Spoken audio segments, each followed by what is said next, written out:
Olá, tudo bem? Hoje é sábado, 12 de dezembro de 2020 e eu, Oliveira Filho, quero compartilhar mais uma porção do provérbio do dia com você.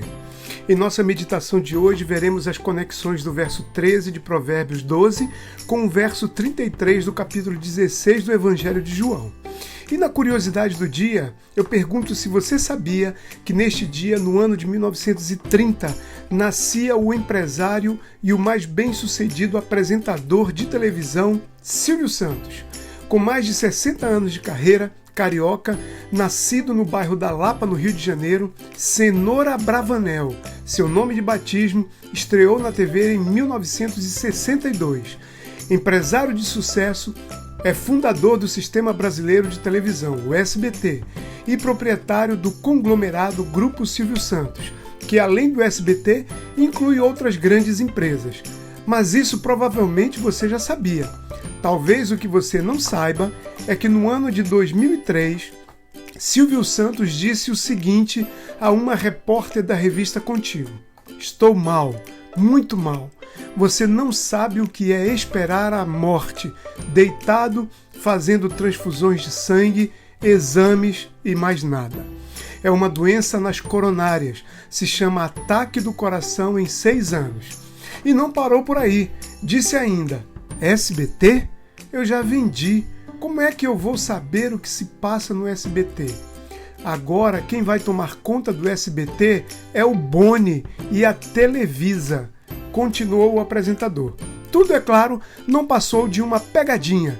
Silvio deu as declarações em tom de ironia, o que não foi captado pela jornalista, que acabou publicando as declarações na revista, o que causou grande repercussão à época.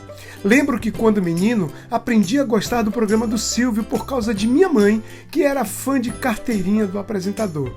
Mas lembro também que ele sempre despertou comentários polêmicos sobre ser ou não mentiroso ou falar a verdade.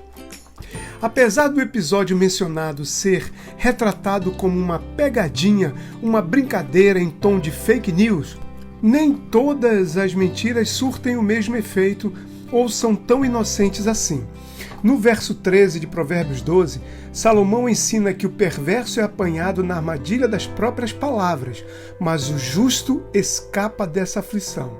A primeira ideia que o texto me passou ao ler esta passagem foi a confirmação de que, mesmo trilhando o caminho do bem, buscando fazer a coisa certa, vivendo em verdade, com a confiança posta em Deus, o justo passará momentos de aflição, provações, sendo tribulação o termo que melhor exprime a ideia do texto original grego. Aprendemos ainda que a mentira é definida como sendo a armadilha das próprias palavras.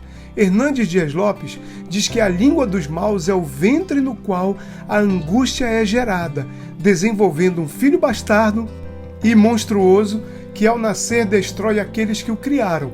Ilustra ainda como sendo uma espécie de autofagia.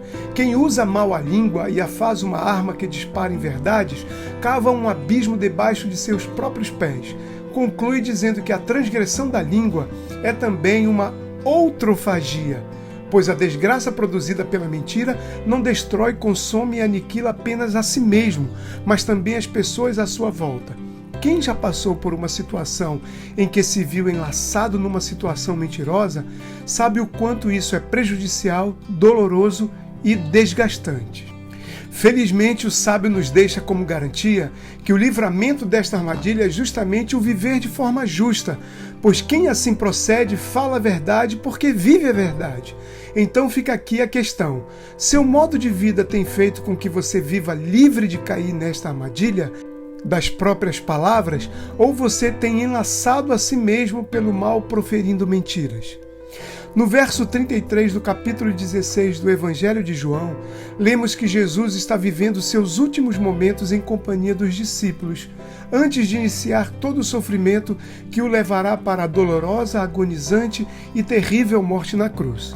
É nesse momento que ele faz declarações reveladoras aos discípulos sobre ele mesmo, Deus o Pai, e sobre o Espírito Consolador que será enviado após sua partida.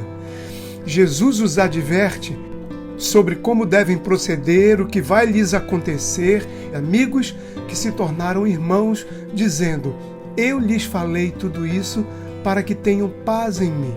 Aqui no mundo vocês terão aflições, mas tenham bom ânimo, animem-se, pois eu venci o mundo. Jesus não só confirma o que foi ensinado pelos sábios sobre as aflições dos justos, mas garante que em meio às tribulações, nele podemos ter paz. Gostaria muito de poder expressar aqui como isso funciona, como se explica de forma racional e convincente. Mas este não é um processo natural. É preciso experimentar para conhecer, é preciso aceitar para vivenciar. Afinal, é um processo sobrenatural. É claro que as aflições a que Jesus estava se referindo eram muito mais abrangentes que as perniciosas, nefastas e laçadoras consequências da mentira.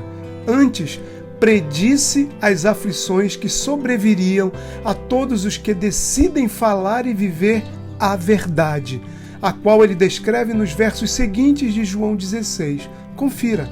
A pergunta poderosa de sabedoria de hoje é: você prefere a mudança pelo arrependimento para viver a verdade ou vai continuar administrando a mentira que está vivendo? Reflita bem sobre isso. Deus abençoe o seu dia, porque somos feitura dele.